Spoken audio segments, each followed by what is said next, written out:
In this episode, I invite you to pause, reflect, and ask yourself a powerful question. Are you done being fine? And are you ready to step into what's truly possible? Welcome to the Midlife Reinvention Podcast, a podcast helping women in career and life transitions achieve clarity on their next steps so they can transform uncertainty into an energizing next chapter. I'm your host, Kavita Ahuja, and the founder of It's My Time Now Coaching. If you're wondering what's next in your career or life, you are in the right place. Through solo and guest episodes, you'll gain practical tips, tools, and inspiration to help you uncover blocks, gain confidence, and be, do, and have what you want. I rediscovered myself after the age of 50, and I know you can too. It's my time now to help you do just that. I'm so excited you're here. Let's dive in.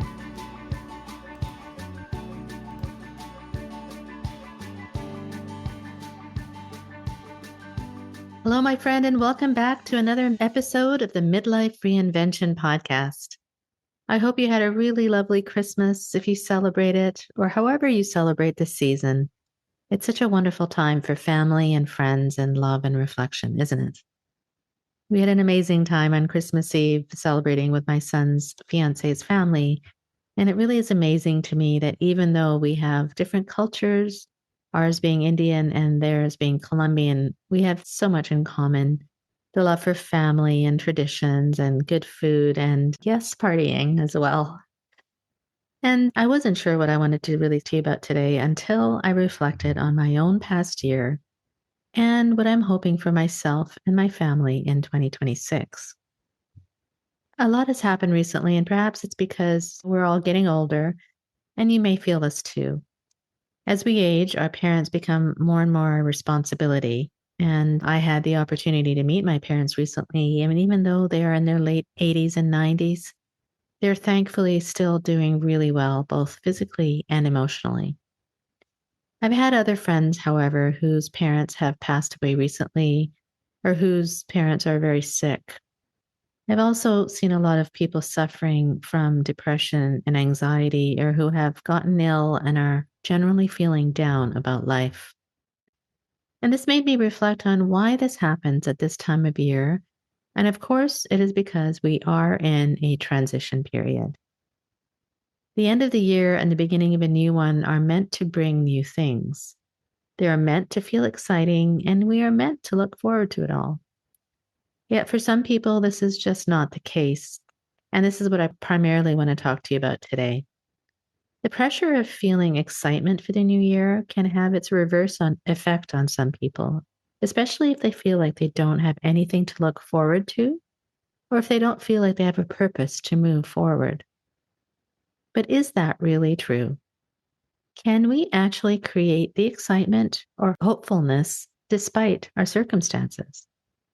I firmly believe that the answer is yes. The reason I brought up our elderly parents and people who have passed is because when we attend their funerals and look back on our lives, what has mattered most to them? Ultimately, it's the loves in their lives, the relationships, the families, the friendships they've built, and the little moments of remembrance, and also the legacy that they may have left. Notice I didn't say wealth, I said legacy. What legacy do you want to leave behind? This year, I have witnessed some seemingly miraculous transformations, which I've had the privilege of being a part of. Many of my clients came to me because they had this inner unrest, or because perhaps their outer world became so unbearable that they had to do something about it. Whether it was, for example, a career that was causing burnout, or relationships that no longer serve them, or health concerns, which was causing them to pause and reflect on what's next, or just a general feeling of unrest or that something more was out there for them. In all of these cases, I celebrated the moment they realized that they did need to do something about it. It doesn't have to be huge, like a layoff or health scare or divorce, for example. It can be subtle, and that inner nudge is the greatest thing you can listen to. Because if you continue to ignore it, it will grow and grow till eventually you may believe it's too late to do anything about it. We do not want to be at the end of our lives regretting anything, do we? So, how can we create this excitement as we go through these transitional times? How can we create a clear and energized and purpose aligned life starting right now? I'll give you a story. I had a session with one of my beautiful clients yesterday. And if you're listening to this, you know who you are, my friend. This woman is so accomplished and so brilliant and so kind and giving. And her dilemma is not to figure out what to do, but to choose between the so many options which are available to her because she is open to all of them. And that is truly the key and the answer to that question. You need to ask yourself right here and right now, am I open to receiving all the great things that I envision for myself? Or am I being held back by doubt, comparison, or fear? My client and I had a great discussion on the meaning of the word reinvention, which is obviously the part of the title of this podcast. And I wanted to share with you why I chose that word. Reinvention does not mean giving up everything and starting from scratch, at least not in my definition here. It means taking everything that you are, all the tiny bits, even those that are buried or forgotten, and looking at them objectively and asking yourself, which of these pieces do I really want to focus on? Which of these pieces do I want to weave into a new tapestry of my life? Can you envision what your tapestry might look like? If there are missing pieces, it doesn't mean you have to give up. You can fill in those gaps. For example, if it is a new business you want to create, yet maybe you feel you don't have all the necessary skills or credentials to fill in that gap or that missing piece, what's wrong with learning and upping your skills? Think about all the things that have led you to who you are today, listening to me right now. I want you to write down all of those things and celebrate you, all the bits and pieces that make up your incredible you, and think, how can I take these and weave them into something even more meaningful and beautiful? That's reinvention. I'm so passionate about this. And as I shared with my client yesterday, it really saddens me when I see people languishing and not being their full, amazing self because of the limitations that they put on themselves. And that's why I do what I do. In my previous career, I was not unhappy or it was not unbearable. It was just fine. But fine was not good enough for me. I wanted it to be incredible. In the energy work that I do, that fine place is called level 3 energy. And this type of energy is neither anabolic or positive or catabolic or negative. It's a bit of both. It's the energy of coping, of rationalizing or telling yourself, I should be grateful. And it's not terrible, but it's not alive either. And while it's certainly better than living in lower catabolic states like guilt or fear, self doubt, anxiety, or resentment, it's not where fulfillment lives. As we move higher and higher on the emotional scale, our energy becomes more anabolic or positive. And that is when we start to feel gratitude. We start to feel calm and confident and fulfilled, and we see possibilities and we become fearless and passionate about things and creative and as well non-judgmental.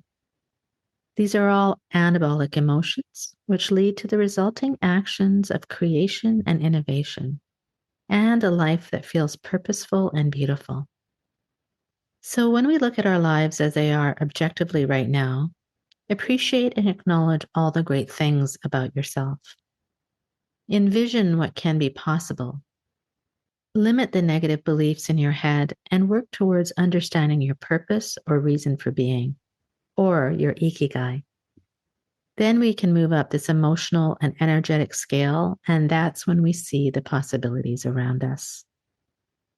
Why do you think there's some people in the world, leaders and people, visionaries, seemingly so passionate about, and that everything around them seems to kind of turn to gold?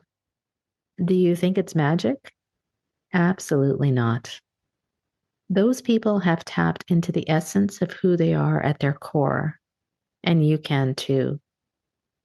It's an ongoing process, which I truthfully am also on the journey towards. It is a process, but the process begins when you recognize that if you are not happy with the status quo, if you're done with being fine, or if you can't stand to remain where you are, you need to do something about it. And if that something is acknowledging it, that's a huge first step. I don't come here twice a week because the sole purpose of my work is to make money. I promise you, the sole purpose of why I do this is because I want every person to realize that there is so much more to live for, to become, to be, if they are willing to acknowledge it, to recognize it, and to work to make it better. Because your life can be exactly what you envision it to be. Everything always works out for you. Try saying that out loud. I do it every day. Everything always works out for me. If you have that faith and belief, so much positive energy will come your way. Trust me. I have talked a lot about Ikigai here, and the reason I believe it's so powerful and has worked for so many of my clients and for myself is because when I take the components, which is what you're good at, what you love, what you value, what the world needs, and what can bring abundance into your life, and if you complement that with what energy state you're in right now, and what causes you to spiral into negativity versus what brings you positive energy in your life, it all fits into place. We focus on increasing that anabolic energy, working on those overlaps, which is your Ikigai, envisioning your future in great detail, and slowly chipping away at the doubts which can get in your way. This is a process that has worked for me and works for my beautiful clients, and I'd love to share it with you too. I believe in the power we all have within us to truly lead exceptional lives, whatever time of the year. I want us to all live lives where we leave back beautiful legacies, not regret. And I know in my heart of hearts that this is possible. The question is, do you? If any of this triggered something in you, please reach out to me because it truly comes straight from my heart. My wish for you is that your next year is the start of an even more incredible you, a reinvented you, a bolder, more confident and excited, happy, positive, awesome you. You that you get surprised by every single day. It is possible, my friend. Happy New Year with all my love.